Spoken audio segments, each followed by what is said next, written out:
Right, what step are we up to now? Differentiate. Yeah, let's do some calculus on this thing, okay? Now they've gone ahead and called it f vex, so I'm going to call it f dash. I'll never ever use dash notation apart from that. I'll just use this opportunity to mention, because some people have come and shown me this. If you have, please don't write this down for more reasons than one. If you have something like this, oh, I know.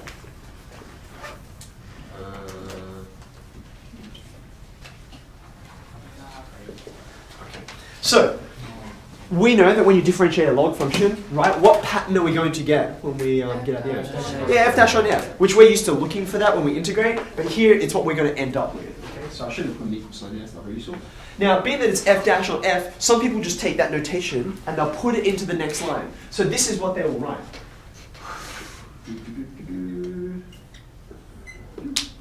What? Yeah.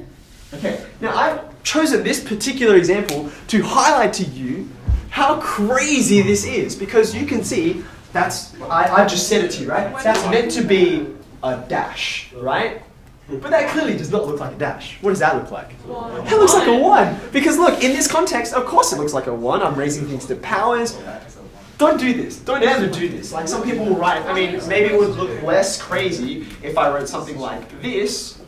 Okay, it's like, that's probably not a 1, because it'd be a bit redundant to say a 1. But it's just such an overlap of, yeah, that's right. It's always going to be redundant, but people, you wouldn't believe how many people will misread their own writing, or under pressure be like, oh yeah, what am I writing here? Or it's just not clear to the marker what's going on. Okay? If you can't just do the chain rule on that, if you insist on doing something like this, then at least write that. Like, that's the derivative of that. That's what that means. We've got good notation for that, okay? The only time I'll use dash notation is over here, okay? Because they told me this, so I'm just going to run with it, okay? There is one other reason why it's dangerous to try and over-rely on this, which is when we've been looking at chain rules so far, and when we've been integrating by substitution and so on, we often have to take advantage of this guy.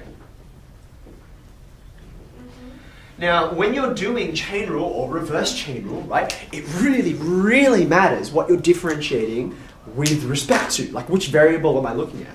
And of course, dash notation, it's only built in this world where it's like, oh, you're only differentiating with respect to one thing, because that's all there is in there, okay?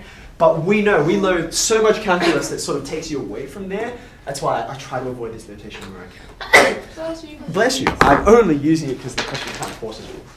All right, now we're ready to do this. Do we know our derivatives of tan inverse? One on. Very good. Okay. Now when you have a look at this next guy, you're going to have to use chain rule on this, right? So what's the derivative of the inside?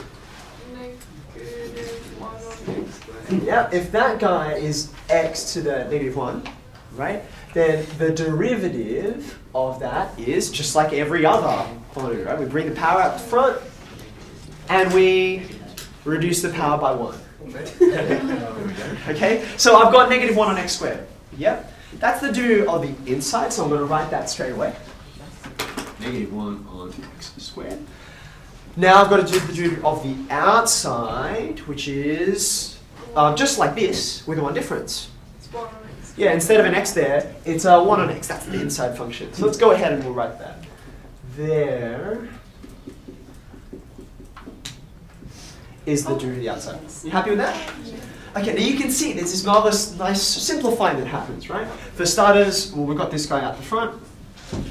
That becomes a minus sign. But what happens in here?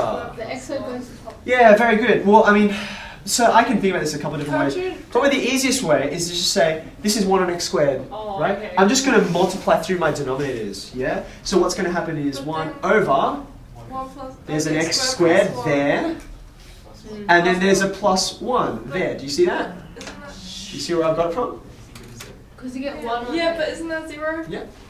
What is, yeah, it is. It sure is. So what does this mean? It's a constant. Yeah, when you have a gradient that's 0, right, that means that you got to be careful. It's just Rather than saying it's a constant, I'm going to say you have a horizontal line. Okay, you have a horizontal line. I'm just going to be cautious with it because that's so weird. this is a weird thing, right? I'm not just going to go ahead and say it's a straight line, okay? But I know that there's something horizontal about this because it has a gradient of 0. Okay? Yes, it's odd. It's odd. So think about this, right? What have we put together? Oh, and then it's Yeah, just hold. We're all still thinking on this, right? So far, I'm expecting a horizontal line of some kind, but I'm also expecting an odd function. Yeah. Now, this is kind of weird. I don't have to draw this, but normally it doesn't get. a horizontal line can't be an odd function. Normally, right? Here's a horizontal line.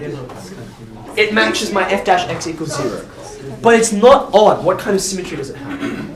It's even, right? And you can put that horizontal line almost anywhere and you'll get an even function, not an unfunction. If all you have is a single horizontal line, there is one horizontal line that's also not function. And I've artfully dodged drawing it on my diagram. You don't know which one it is? Yeah, it's the x-axis, right? That's weird, but it is an odd function because negative 0 is the same as negative of 0, so that works. Is that what this is? No, because there's no x-intercept, isn't there? We already know there's a discontinuity, right? So we'll deal with that in a second. Yeah. So how do I go about this? Now, the question sort of gives you a bit of a hand, right? But here I'm going to say, you know what? It's not that desperate. If what I'm going to get is a horizontal line, I'm just going to try it out. I should be able to pick any value I like and get a value out of this, right? So what value would you like me to put in? How that x equals 1. Look, there it is, right? You already told me that tan inverse of 1 is pi on 4, right? So if I say let x equals 1, then f of 1 is going to be tan inverse of 1 is pi on 4. And then the other guy is tan inverse of 1 over 1, which is also tan inverse of 1. Okay, now we're ready to actually draw ourselves a set of axes and see what's going on here. Everyone's gotten this. But so do we have to say that's for when x is bigger? Because we've also got a case where x Yeah, okay, so let me just put this point on here. Okay, let me just put this point on here. So I'm just going to plot on x equals, let's just put it here. Okay. There's a single point that I know I'm going through. Okay. Now we've already established that everywhere for x except that point, I should be fine. Right? I should be fine. And you can, it's not that hard to put in a couple more values. This gradient should be 0 over here, right? And there's no breaks apart from this vertical axis, that guy. So therefore, I should be able to go all the way through here with a gradient of 0, but then there's a break, right? Because my function can't exist. But because I know, because it's one of the first things I wrote down, there's odd symmetry to this, right? Over here, and a quick insertion of say x equals -1 will verify this for you, right? You're not going to continue up here. You can't because you're an odd function. You have to come down here, and there's the rest of your graph. Okay, it's a very weird kind of picture, right? But it's inescapable. When you put together all of the, it's a bit like sort of Sherlocking your way through this, like what could possibly match all of these properties that I've seen before? And that's what makes this a good HSC question. This is not a standard type of graph, right? This is pi on 2 up here and negative pi on 2 up here. It's about as weird as it gets, really, but that's kind of the weird, interesting stuff that happens when you combine these guys. It's just Tam's kind of like that, except it's like joined and squiggly. So it's like, Well, now what's really interesting, that's interesting that you asked that. What does tan inverse of x, regular tan inverse of x, what does it look like in relation to this? Yeah, and it sort of does this, right? Oh, it's basically the asymptote. Yeah, that guy? Well, yeah, that's exactly right. So therefore, what must tan inverse of 1 on x look like if what you're doing is putting this together with that and getting this result? Where's it going to go? Is it also approaching? This is interesting, isn't it? There's going to be a reversal, right? So I'll give you an example. Let's think about this, right? Let's pick a point like, I can't pick x equals 0, it's a bit inconvenient. But if I picked a value like here, right? I need to add something to that. This is tan inverse of x. I need to add something to that to get up to the black line, right? Does that make sense? Because the green plus whatever will give me the black line. So I need a new color, actually. Now, the point I've picked happens to be pretty much halfway, okay? So I'm actually going to intersect it. And what happens is you disagree with me? No. You see where I'm going? talking about something else. And what happens as I move to the left? As I move to the left towards x equals 0, the green graphs are getting smaller. Yeah, so the blue graph's got to make up for it, right? So he has to sort of climb up to there in exactly the same way this guy climbs down to there. Does that make sense? Whereas over here, because the green graph's going up, the blue graph's got to compensate, right? It's like this give and take. So he has to come down at exactly the same rate, and there's going to be an x equals, a y equals 0 asymptote. Because, as we established, this is also an odd function, right? You're going to get the same kind of shape. Here. I'm good with solving. Okay? Yes. Yeah.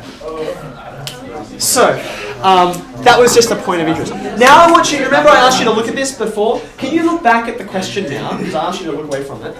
Look back at it, and you can see the way it guides you through these blue points, which I said to you, hey, can you, like, you guys have been graphing stuff for ages, right? Can you tell me something useful about this? And you gave me any suggestions? The question sort of hold your hands through It's it. a lot easier. Well, yeah, you see how it's structured it a lot more for you? And it gives you this. Yeah, it just says, there you go. Alright?